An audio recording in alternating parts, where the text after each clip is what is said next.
السلام علیکم. اگر آواز بہت دور تک نہ پہنچ پائے تو اس کے لیے معذرت پیش کروں گا، کیونکہ کچھ مجبوریاں تھیں جن کی وجہ سے مائک وغیرہ کا انتظام ممکن نہیں ہو سکا. شاید یہاں کے کچھ نارمس کے خلاف تھیں سب چیزیں، لیکن مجھے لگتا ہے کہ شاید ہماری گفتگو انشاءاللہ ہو جائے گی. کرسی آگے کر لیں. اور نہیں ٹھیک ہے، آواز تو سب لوگوں کو آواز پہنچی رہی ہے. تو ہم اب اس پروگرام کا باقاعدہ آغاز کرتے ہیں. میں سب سے پہلے آپ تمام لوگوں کا خیر مقدم کرتا ہوں، آپ کو ویلکم کرتا ہوں کہ آپ اس پروگرام میں اپنا وقت نکال کر اپنی تشریف لائے. اور اس پروگرام کا باقاعدہ آغاز انشاءاللہ تلاوت قرآن پاک سے ہوگا. میں تلاوت کلام کے لیے اس سے پہلے میں ایک اعلان یہ کر دینا چاہتا ہوں کہ اس پروگرام کے جو ہمارے صدر ہیں وہ پروفیسر عزیز الدین حسین صاحب ہیں. اس پروگرام کے جو صدر مجلس ان کے لیے جو ہے آپ سب لوگوں کو میں چاہتا ہوں کہ آپ سب لوگ تعریف کریں اس بات کی. تو پروفیسر عزیز الدین صاحب ہمارے درمیان موجود ہیں، اور ڈاکٹر حبیب اللہ خان صاحب ہمارے درمیان موجود ہیں، ہمارے مہمان اعزازی ہیں. اور ڈاکٹر حفظ الرحمان صاحب ہمارے مہمان خصوصی ہیں. تو اس طریقے سے ہمارا آج کا پروگرام ہے اور آگے گفتگو اسی طریقے سے رہے گی. تو سب سے پہلے باقاعدہ اس پروگرام کے آغاز کے لیے میں دعوت دوں گا محترم جناب حافظ اویس صاحب کو کہ آپ تلاوت قرآن کریم سے اس پروگرام کا باقاعدہ آغاز فرمائیں. یہاں بیٹھو. کوئی بات نہیں، وہ چیک کریں. أعوذ بالله من الشيطان الرجيم. بسم الله الرحمن الرحيم. ألم نشرح لك صدرك ووضعنا عنك وزرك الذي أنقض ظهرك ورفعنا لك ذكرك فإن مع العسر يسرا إن مع العسر يسرا فإذا فرغت فانصب وإلى ربك فارغب. صدق اللہ العظیم.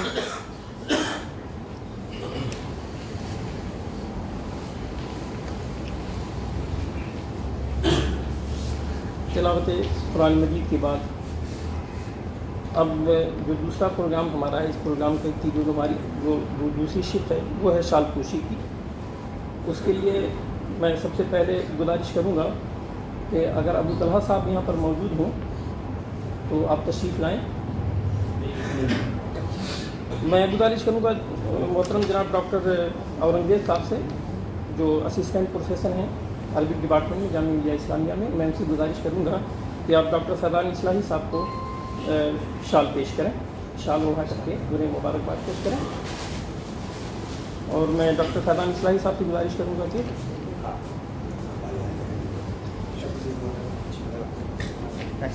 اسے ڈالتی اسے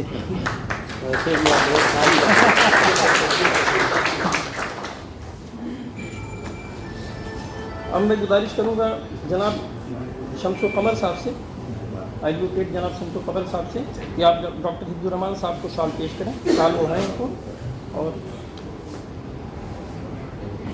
آپ سب لوگوں سے تعریف کرتا ہوں.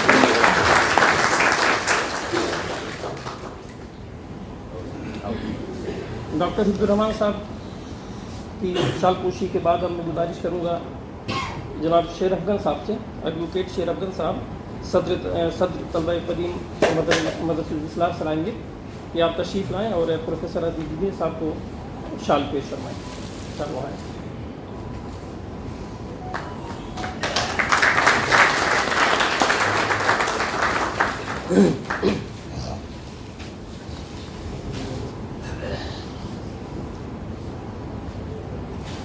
شال پوشی کے اس پروگرام کے بعد اب ہم اپنے پروگرام کے اگلے اس پر چلتے ہیں.